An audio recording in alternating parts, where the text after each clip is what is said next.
This video is brought to you by Sim Racing Centre. Today, we are going to be showing you the fastest way around the Circuit Gilles Villeneuve, also known, of course, as the Canadian Grand Prix, and giving you a top setup to go faster than your friends. Jumping into the Hotlap low, sending it into turn 1, third gear, and third gear through turn 2, short shifting up into fourth, and then on the throttle and heading into the first chicane. On the brakes, down to fifth gear, take the right and the left, take as much curb as you possibly can, and get back up through the gears once again on exit out of corner. Braking now down into third gear, again, take as much curb on the inside as you possibly can, short shifting to make sure you keep that rear end stable as you head out of the chicane. Now down this DRS straight, hard on the brakes once again, down to fifth, taking all the curbs you can possibly get away with, and even some extra curb on the outside on the exit of the corner there as well. Heading into the hairpin now, braking down into third gear, really touching that apex on the inside. Let the car fly out wide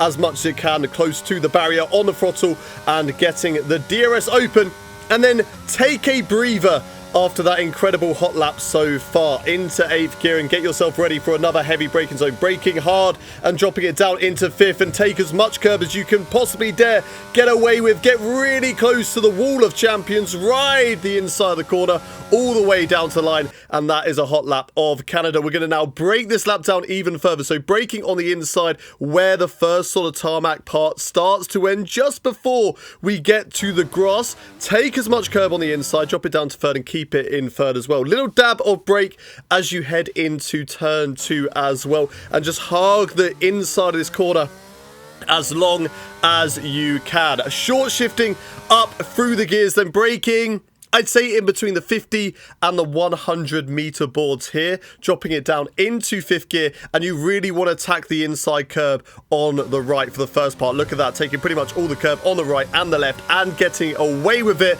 but of course don't step it over it too much, otherwise you will be invalidated. Braking here now just after that marker board that's in the fencing on the right hand side, and braking down hard now into this left-hander. Again, taking the curb on the inside, third, then into fourth, short shifting, slight short shift into 5th, DRS open, and really hug the right-hand side of the track as you head now into this next chicane. Get it back over to the left, brake under the shadows, under the bridge. The bridge isn't going to go anywhere. The shadows may change, but just brake under the bridge and you'll get it right every single time. Watch out for the wall, though, on the left-hand side. It sticks out ever so slightly, and because it is dark down there, it can catch you out. So don't get too close to the barrier, otherwise you're going to clip it halfway through the braking zone. Heading down into this chicane now.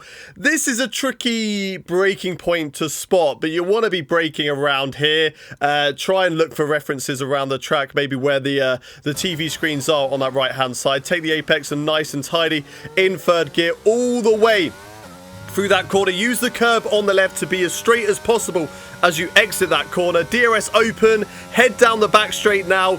Like I said, a chance to take a breather and get yourself ready for the Wall of Champions chicane. Braking here just after the 100 meter little marker board. They're very, very small, very hard to pick out. And of course, if a crash does happen, they do disappear. So try and pick up some other references as well. Really attack the curbs on the inside. You do get away with it if you do attack them. And now running it down to the line. But before we get into the setup, let's have a little word for our sponsors, Sim Racing Centre. Sim Racing Centre offers the best and latest F1 22 league racing setups to make sure your car is running as fast as it can. Combined with the race preparations they sell, which shows tyre data, the best strategy, and a lot more to ensure you will slap the competition and be on top of your game.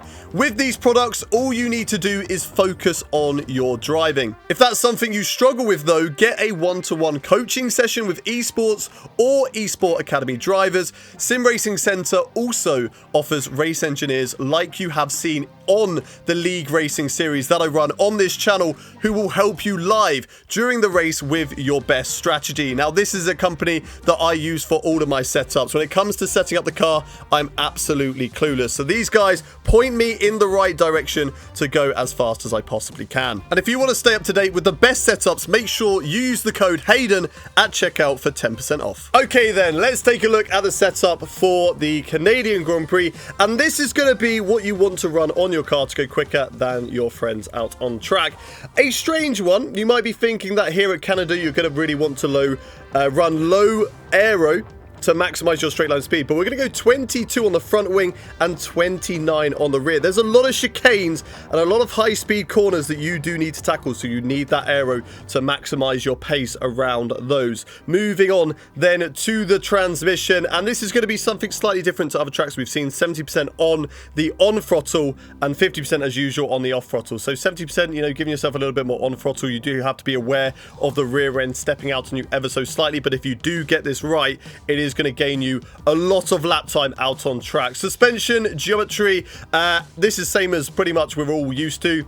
Front camber all the way to the right and the rest of them all the way over to the left, and this is going to be what you want to run. Moving on then to the suspension, it's going to be 1 on the front suspension, 5 on the rear suspension, 1 on the front anti-roll bar, 6 on the rear anti-roll bar, then 7 on the front ride height and 3 on the rear ride height. And then we go over to the brakes, same as usual. Nothing ever's going to change here. 100%, 50%. You want to just stick with that on most tracks. And tires as well. This is the bog standard, 23.8 in the middle, and then all the way to the right, max tire pressures on the rear tires. And that is going to do for the hot lap and setup for the Canadian Grand Prix. Big thank you to our sponsor, Sim Racing Centre, for sending us over the hot lap and the setup, and of course for sponsoring this video. Make sure you subscribe for more tips and tricks videos just like this one, and I will see you next time. Bye-bye.